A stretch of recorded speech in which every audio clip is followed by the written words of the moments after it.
mula sa Pamintinan, News and Public Affairs of URS Rodriguez Campus. Ito ang USSG Election 2024. A Pamintinan special coverage of USSG 2024 election.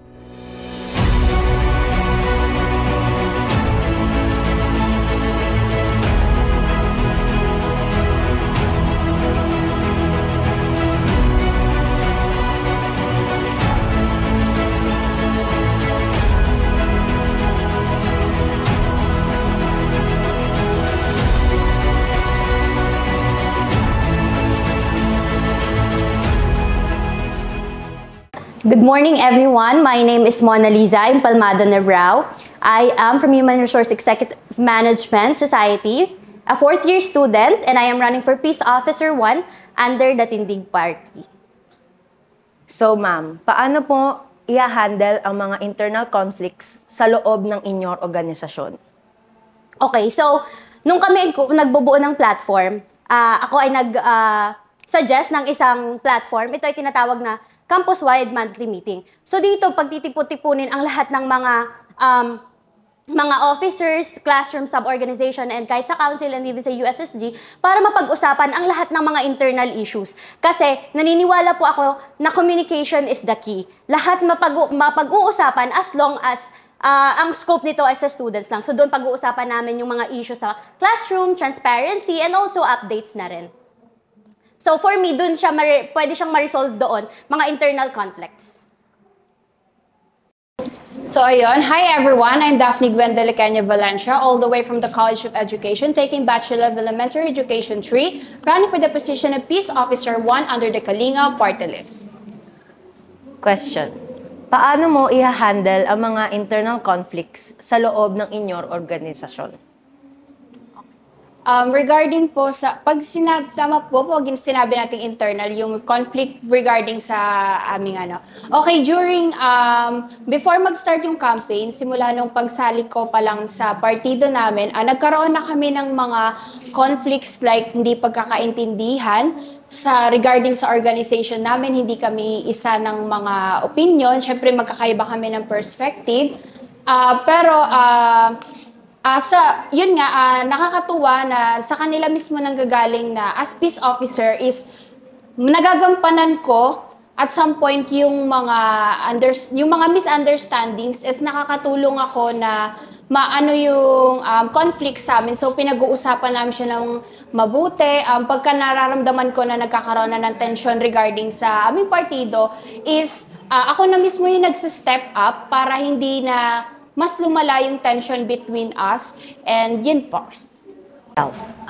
My name is Desmay Barion from Human Resource Management 3, running for the position of Peace Officer under the banner of Tindig Party.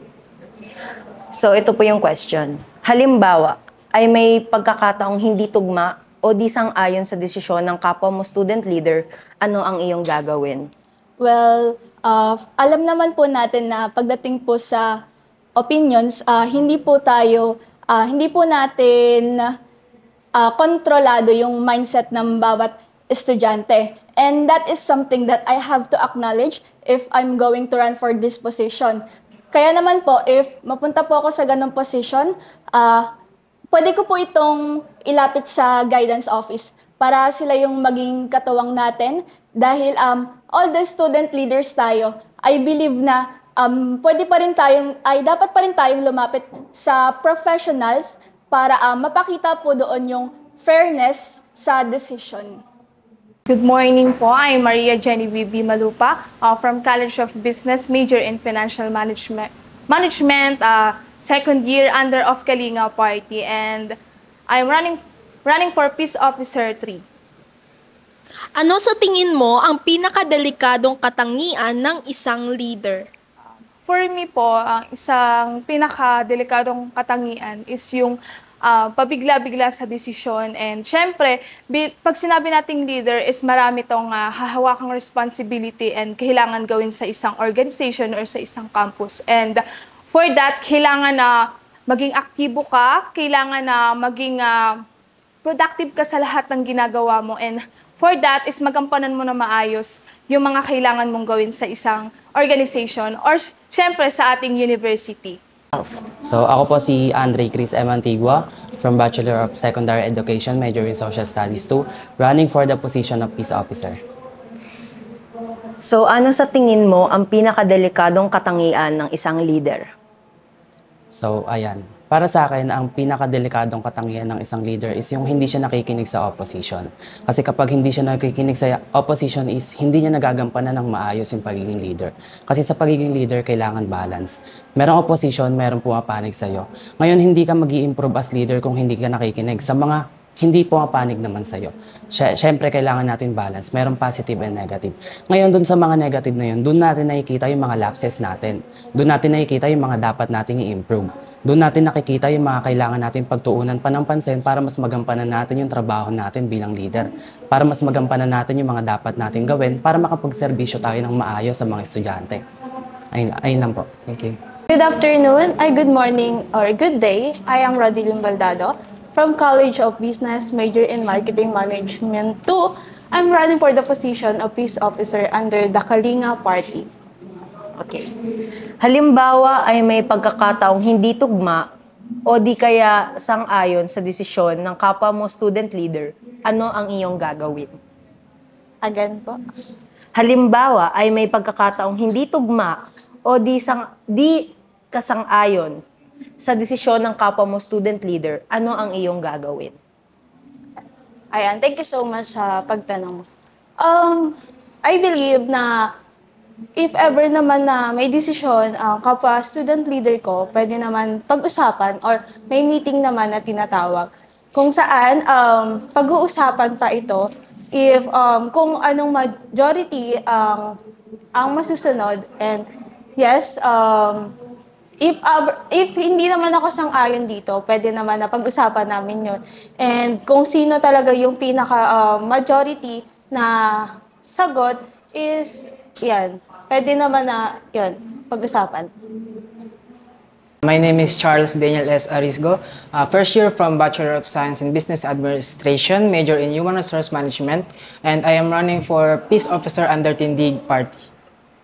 Sa panahong taliwas sa paniniwala mo, ang desisyon ng konseho, ano ang iyong mga hakbang upang maiparating ang iyong saloobin? Unang-una sa lahat, ako ay ibibigay ko ang aking mga suhestyon sa mga nakakataas sa akin para mabigyan ng karapatan yung aking mga ideya para naman sa gayoy lahat ng ideya sa aming administration ay mabigyan ng linaw at magkaroon ng mas mabuti at mas magandang resulta sa aming mga gagawing action. I am Daryl Janab Siman from the Bachelor of Secondary Education, major in Mathematics 3, running as Peace Officer under the Kalinga Party. Sa panahong taliwas sa paniniwala mo ang desisyon ng konseho, ano ang iyong mga hakbang upang maiparating ang iyong saloobin? Thank you for that question po. First po siguro is ibabalance ko po muna kung ano ba dapat yung tama at kung ano yung mali. Para ma-realize ko rin on my part kung mali ba ako na tumaliwas doon sa konseho. Then second, kung na-realize ko na tama naman talaga yung paniniwala ko, iaangat ko na po yun sa konseho tapos magpo-provide ako ng evidences to prove na tama po yung paniniwala ko. And then, after nun, doon na po lalabas yung totoo kung sino po talaga yung tama. Kung ako po ba na tumaliwas sa konseho or sila po. Ayun po. Good morning everyone. My name is Jan Matro Bernal from Bachelor of Science in Agriculture, running for the position of Public Information Officer under the Tindig Party. In terms of my credential, I'm the Editor-in-Chief of Ang Banyuhay during my senior high school days. I'm former Vice President and Chairman of Social Work ng STEM Society. So in terms ng pagbibigay ng tunay na serbisyo, hindi na po ako baguhan. Kung isa sa mga kapwa mo, student leader, ay natuklasan mong sangkot sa hindi ka nais-nais at immoral na gawain, at siya ay humihingi ng tulong sa iyo, ano ang iyong gagawin? Una sa lahat, pag-uusapan. We know that communication is the key to resolve the problem. Bibigyan ko siya ng payo or magkakaroon ng forum within the organization so that we know how we will going to resolve the problem that he or she facing. Hi, hello everyone. I am Dexter Jeff Loveriano from the College of Social Work and Community Development, Block 1B. I am running as a Public Information Officer under the Kalinga Party. Kung isa ka sa mga kapwa mo student leader ay natuklasan mong sangkot sa isang di ka nais-nais at immoral na gawain at siya ay humingi ng tulong sa iyo, ano ang gagawin mo? As a Public Information Officer, alam natin na dapat lumagay lang tayo sa gitna. Wala tayong dapat kampihan para maiwasan yung bias. And also, the first step na gagawin ko is to assess the situation. Alamin natin kung ano yung totoong nangyari. Makinig tayo both side para maiwasan nga yung bias na nangyayari. And if ever man na napatunayan na yung isang party nagkasala, meron tayong rules and regulation na dito sa school natin, which is under the guidance, our guidance counselor. Sila na yung bahala na magbigay ng parusa para sa taong yun. And as a public information officer, sabi ko nga kanina na magiging patas, magiging just lang tayo para sa lahat. Dahil personally, I aim to have a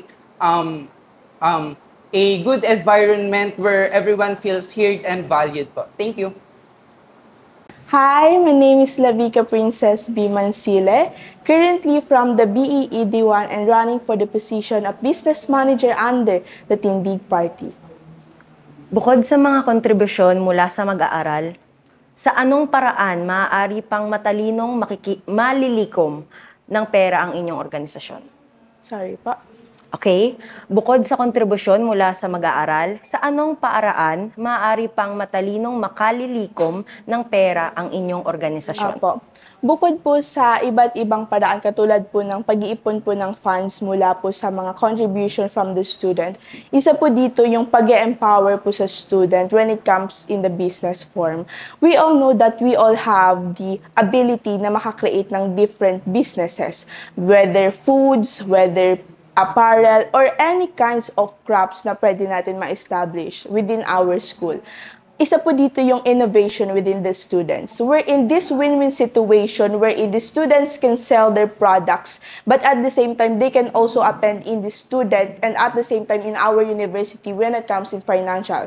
And at the same time, we all had a different organization inside and outside our campus. That's why the connectivity between the campus and the connectivity within the organization, neither non-government organization or organization within the local, had an importance in our society. That's why the connectivity and the connection between our society and school had a importance po. And that's why we need and we can append in our funds po.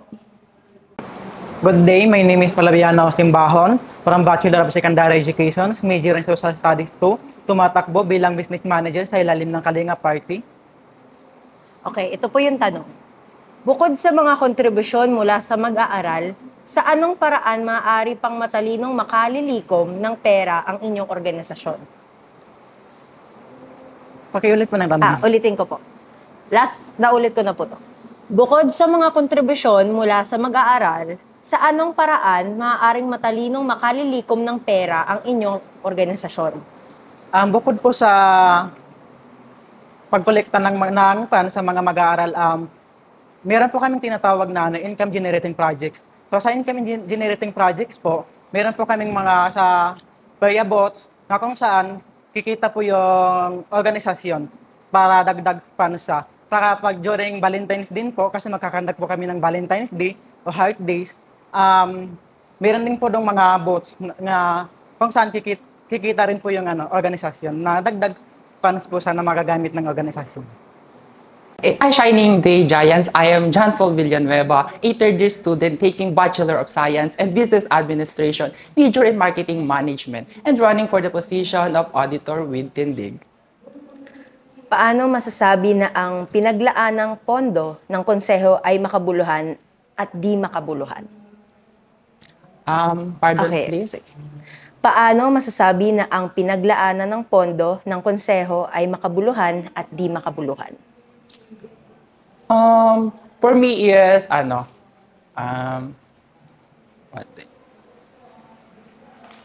malalaman naman po natin dito sa paper na ipapasa po ng konseho kung gaano po ito ka-important, which is kapag student po naka-focus yung pondo is mas better po yun na ibig sabihin is makabuluhan po ito. Pero pag mga hindi po siya pag mga for example is student lang siya pero outside the campus is ayun yung feel ko na hindi siya masyadong makabuluhan para sa pondo ng USSG. Hi, good morning everyone. Hi Giants. I am Eugene Garalda from the College of Business, major in Marketing Management. Paano masasabi na ang pinaglaanan ng pondo ng konseho ay makabuluhan at di makabuluhan? Paano masasabi na ang pondo ay makabuluhan at di makabuluhan? Sa pamamagitan syempre ng, of course, masasabing makabuluhan at di makabuluhan ng mga pondong paggagamitan through evaluation of the activities, of course. Syempre, hindi naman agad-agad gagawin ng activity. Kailangan niyang paglaanan ng oras at pagmitingan ng sa ganun, magamit ng naaayon at tama ang pondong paglalaanan nito. Good morning po. Ako po si Ann Kathleen Caparas from Bachelor of Science in Business Administration, major in Financial Management 3. Ako po ay tumatakbo bilang USSG Treasurer under the Tindig Party. Halimbawa, malaking bahagdan o porsyento ng konseho ay pabor sa paglaan ng malaking pera sa isang programa na sa tingin mo ay hindi naman kailangan. Paano mo ito ipaliliwanag ang iyong di pagsang-ayon? So, first of all po, syempre, ibabudget po muna natin yung perang pondo ng ating paaralan. And then, kapag hindi po nagkasya yung pondo, syempre, ipapaliwanag ko po ito ng tama at ipapakita ko po na kung magkano talaga yung pondo na dapat na ilaan natin sa proyektong ibibigay sa atin. Ayun po. Hi, hello, I'm Jovit Salas from the Bachelor of Secondary Education, major in English 4, and I'm running for the position of USSG Treasurer under Kalinga Party. Halimbawa, malaking bahagdan o porsyento ng konseho ay pabor sa paglaan ng malaking pera sa isang programa na sa tingin mo ay hindi naman kailangan. Paano mo ito ipaliliwanag ang iyong di pagsang-ayon dito? Para sa akin, naniniwala naman ako na kung hindi naman kailangan, bakit pa kailangan ipopost? Bakit pa kailangan pagtuunan ng mga oras? So naniniwala naman ako na magkakaroon kami ng meeting para sa ganyang usapan. Siyempre, kung ang mananalo man ay hindi pagsang-ayon, edi ay yung susundin namin. Ngunit kung ito man ay sumasang-ayon sa lahat, ang magagawa ko lamang ay suportahan ang bawat isa sa kanilang gustong magawa kahit na hindi naman ito yung kinakailangan. Ngunit sa kabila banda na kahit hindi man ito yung kailangan, ay naniniwala ako na may pagkakataon din naniniwala ako na kung bakit nila ito gustong ibigyan ng paglaanan ng oras dahil may gusto sila makuha na benefits, may gusto sila makuha doon sa isang bagay na gusto nilang ilatag. Mabuhay! Ako si Micaela Mayfair from the College of Education, kumukuha ng Bachiller in Secundaryang Edukasyon, Major sa Filipino. At ako ay nasa party list ng Tindig Party, tumatakbo bilang Deputy Secretary. Okay po. Sa paanong paraan mo masasabi na ang intensyon mo sa pagtakbo sa organisasyon ay hindi para sa sarili kung hindi sa kapakanan ng pamantasan? Tumatakbo ako para sa kapakanan ng aking pamantasan dahil bukal sa aking puso na kahit ako ay 4th year student na ay tumatakbo pa rin ako sa ating pinakamataas na organisasyon. Dahil gusto ko lagi akong may ginagawa at gusto ko na may ginagawa ako dito lang sa ating universidad, hindi lamang sa aking OJT na ginaganap lamang tuwing umaga. Ano ang iyong pananaw ukol sa pahayag na ang bawat student leader ay dapat mayroong lamang kinabibilangang isang organisasyon? Ako ay hindi naniniwala na ang isang student leader ay kailangan lamang nasa isang organisasyon. Bakit? Dahil naniniwala ako na ang isang student leader ay mas mahuhubog pa ang kanyang pagkatao, ang kanyang pagsisilbi at ang kanyang pakikipagkasalamuha sa iba pang tao. Kaya naniniwala ako na kung kaya pa ng isang student leader na makisama pa sa ibang organisasyon ay pwedeng-pwede para sa akin. So, hi, hello, and mabuhay everyone. My name is Daryl Andre A. Serrano from the College of Social Work and Community Development, taking on Bachelor of Science in Social Work, Section 1B. And I'm running for the position of Deputy Secretary under the Kalinga Party List. Sa paanong paraan mo masasabi na ang intensyon mo sa pagtakbo sa organisasyon ay hindi para sa sarili kung hindi sa kapakanan ng pamantasan? Coming into this university, I only had one goal in mind. It is to serve people to the best of my abilities. With my experiences from elementary to junior high school to senior high school, now coming into college, I want to use that experiences to serve my people or my fellow giants here at our university. Kasi naniniwala po ako na kaya ko at may abilidad ako na magagamit ko upang matulungan at ma-bring out ang best ng bawat kapwa ko na nandito sa ating universidad. Ano ang iyong pananaw ukol sa pahayag na ang bawat student leader ay dapat mayroon lamang kinabibilangang isang organisasyon? I would like to disagree to that statement because I believe that every student here in our university have different capabilities and that they can help in every aspect of our university. Wag po sana nating limitahan ng bawat student leader na nandito at nangangarap na maging isang na makatulong sa ibang tao dahil alam naman nila na nasa sarili nila na alam nilang kaya nilang tumulong at bigyan po natin sila ng pagkakataon na makatulong hindi lang sa isang organisasyon, hindi lang sa dalawa, kundi sa tatlo dahil hindi ka po maging isang student leader kung hindi ka determinado at wala kang lakas ng loob. My name is Chantal Hilary C. Acebu, but you can call me Shai, from the Bachelor of Secondary Education, major in Science, and I'm running for the position of General Secretary from the banner of Tindig Party. Sa anong mga paraan mong planong suportahan ang inyong kapwa student leaders sa kanilang respective role bilang isang General Secretary? In Tindig Party po, we have, sa platform po namin, we have campus, monthly meeting, wherein lahat po ng conflicts and issues or issues ng mga students ay amin pong diringgin. And of course, every feelings, every issues are valid po. We acknowledge that. That's why nandito po kami para pakinggan yung mga concerns ng estudyante. And of course, as much as possible, gawan po ito ng action.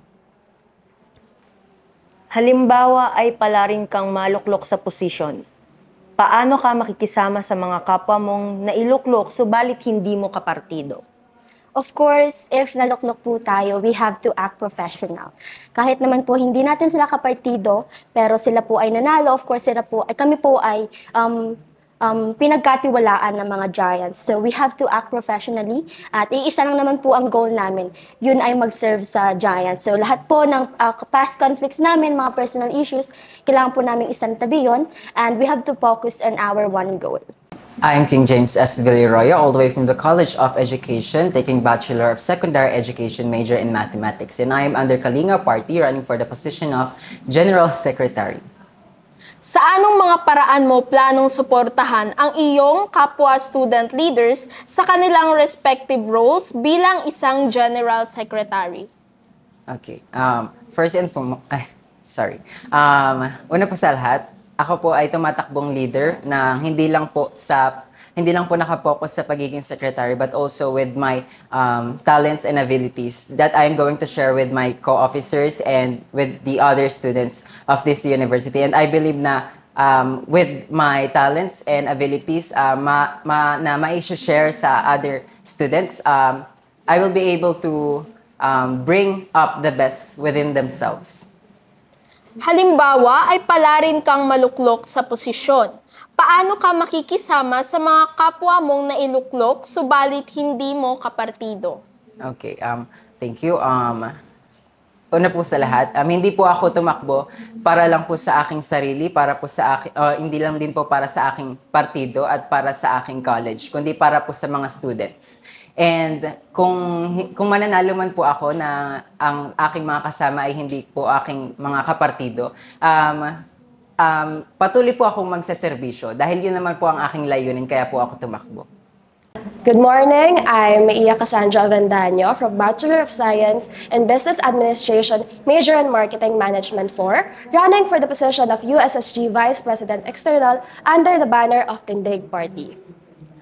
Sa panahong nariyan ng Pangulo, paano mo pa rin maipapakita ang halaga ng iyong posisyon bilang pangalawang Pangulo? Yan. So, Vice President External, ang focus ng Vice President External is mainly on the outside. But according to our CBL, we are also deemed to give support when it comes to the decision of our President. So sa akin, sa partido pa lang namin, napapakita ko na by means of voicing my opinions and as well as yung mga kailangan i-improve sa mga projects namin and as well as sa pangkalahatan ng aming partido. Ayan. Paano nasusukat ng isang proyekto ng konseho ay di lamang nagampanan ngunit napagtagumpayan? Sa akin, kapag maganda yung feedback ng mga tao and as well as nakatulong tayo sa maraming giants, masasabi kong napagtagumpayan natin ng isang proyekto.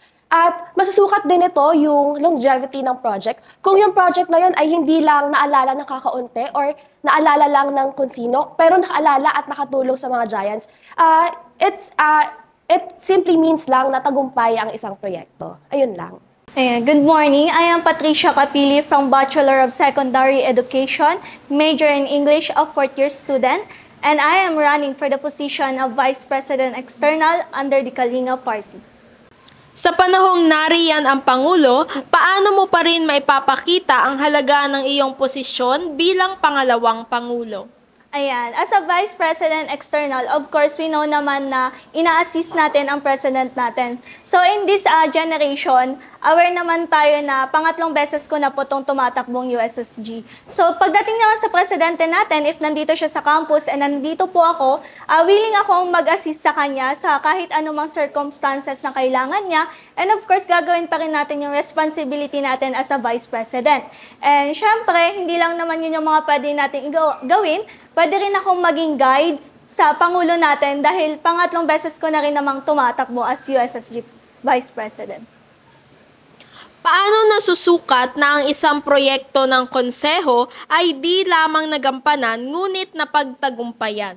Ayan, masasabi natin yung isang project is matagumpay ba natin siyang magagawa if nasa maayos siya na paggawa and hindi yung basta-bastang proyekto lang yung nagagawa natin. Kasi in terms of projects, nasa university po tayo eh. So dapat aware tayo na yung ginagawa nating projects is maganda, nagagawa, or natutupad po. Kasi madami po tayong kailangang mga projects dito na pwede naman nating i-offer sa mga students na alam naman po natin na magagawa natin. Hindi yung basta-basta gagawa na lang tayo ng project na alam naman natin na hindi naman natin magagawa. So, magandang buhay po sa ating lahat, Giants. This is Rosal T. Sandico, a third-year student taking up Bachelor of Science in Business Administration, major in Human Resource Management. Bilang isang Vice President Internal, sa panahong nariyan ng Pangulo, paano mo pa rin maipapakita ang halaga ng iyong posisyon bilang pangalawang Pangulo? Ako yung tipong isang leader na naniniwala at naninindigan sa paniniwala ko bilang isang tao. Me, as a student leader who actually worked with Ms. Solas for almost a year, I have seen how dedicated, passionate, driven, and resilient he is. And now that I'm working with an officer who is also driven and also passionate in serving with a quality service here in our campus, I believe that I can work. And also as an individual, I believe in myself. If I have something that I believe true to my core, I will say it and voice out because I believe the voice of every giant here is actually really important. And now as a student leader, I want to be the voice. I want to inspire and be the motivator in each every student because I believe I am a student leader with passion, who lead with love and determination. Halimbawa ay magkaroon ng controversial na issue ang isa sa mga miyembro ng organisasyon. Paano mo ito haharapin at susolusyonan? Napaka-importante na sa organization mayroon tayong communication. Kinakailangan na sa loob pa lang ng organization, inaayos na natin yan. Student leader tayo, kinakailangan magandang ehemplo yung pinapakita natin sa mga estudyante. Ngayon, pag may mga alam nating problema, mga conflict na nangyayari, kailangan pag-usapan na natin yan ng maayos. Nang sa gayon, hindi na yan malalaman ng mga student or hindi na yan malalaman or magkakaroon ng pangit na influence kasi kailangan good role model tayo. And as an officer, I will make sure and also all the attending party, we will make sure that we will have a better communication and effective communication so that we can achieve success and empowerment of each and every student of the Giants. Hi, good morning. I am Carla Erenio, and my government name is Carl Vincent Erenio. And I am from the College of Business, taking the Bachelor of Science in Business Administration, major in Human Resource Management. And I am running again for the position of Vice President Internal under the Kalinga Party. Sa panahong nariyan ang Pangulo, paano mo pa rin maipapakita ang halaga ng iyong posisyon bilang pangalawang Pangulo? Well, during my experience as a outgoing Vice President Internal, I'm already capable and confident with my skills and knowledge.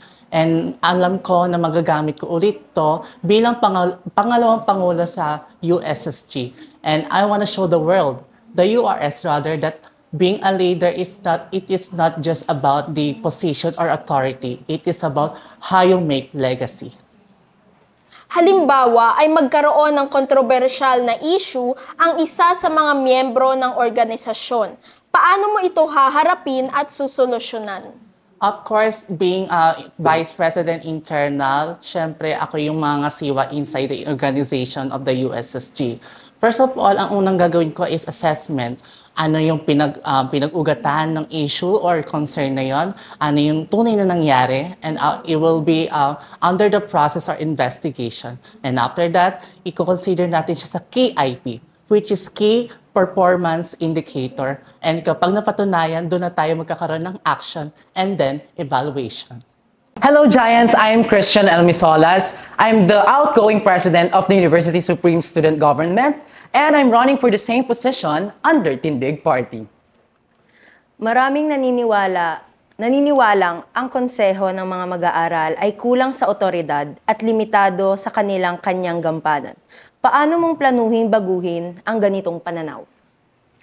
Napaka-importante ng authority sa isang student leader kasi tayo yung talagang organisasyon na nagsusulong ng authority. Kapag wala tayong authority, walang makikinig sa atin. So that's very important that we incorporate this in our leadership, but in the right amount. Kasi pag sobrang authority, baka maging diktador na tayo. So we need to balance authority as well as listening to the students.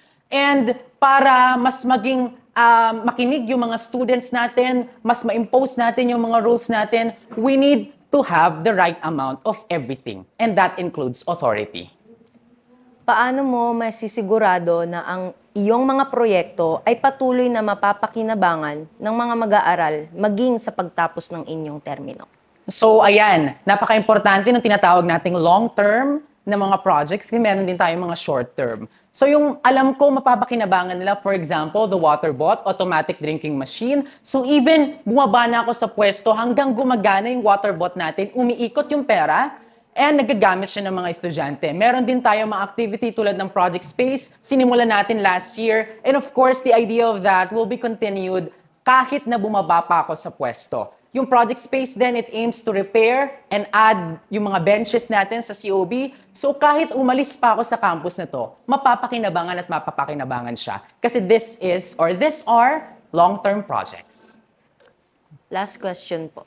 Paano mo maisusulong ang inyong mga nais na pagbabago habang nirerespeto ang mga tradisyon ng ating paaralan?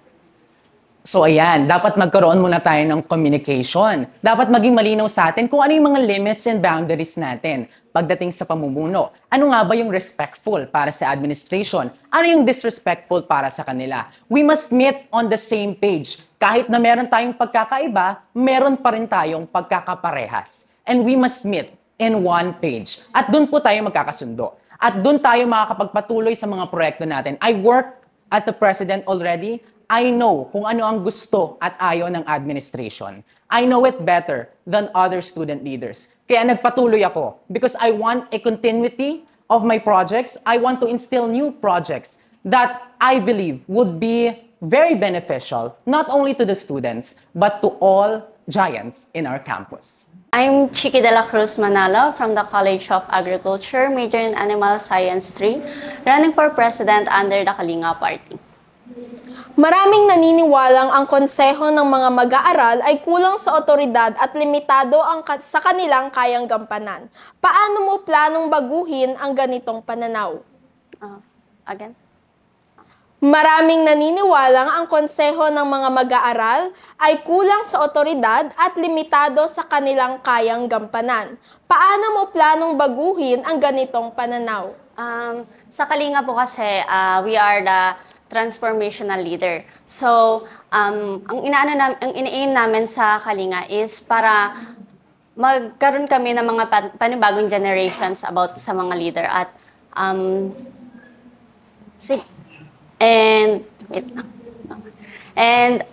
at ini-aim namin sa Kalinga is hindi lang kami yung magiging pinuno ng school. So, magkakaroon kami ng mga may platforms kami for LDP na hindi lang mga student leader yung gagawin naming hindi lang mga student leader yung mga ini-aim namin na magkaroon ng LDP, kundi pati yung mga students din na iba.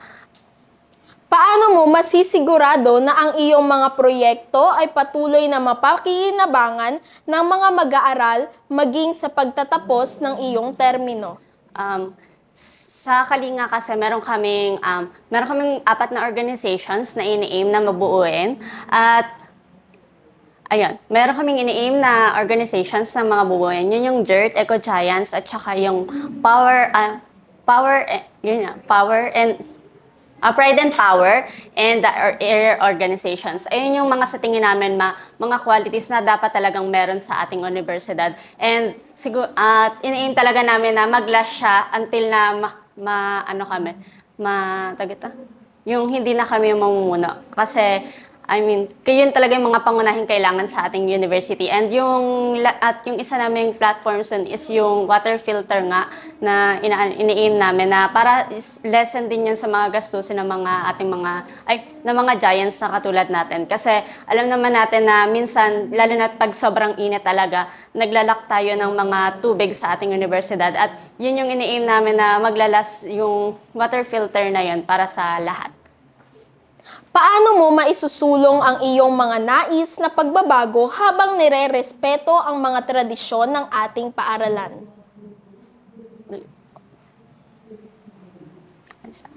Paano mo maisusulong ang iyong mga nais na pagbabago habang nire-respeto ang mga tradisyon ng ating paaralan? Sa pagbabago namin sa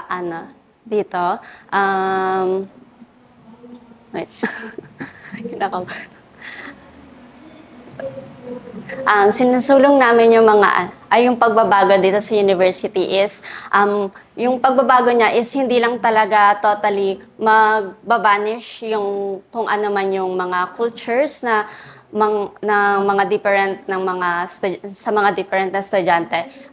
Iniisip pa rin namin yung kapakanan nila in terms of din yung mga qualities and yung mga qualities pa rin at aspect na nakapaloob pa rin ba.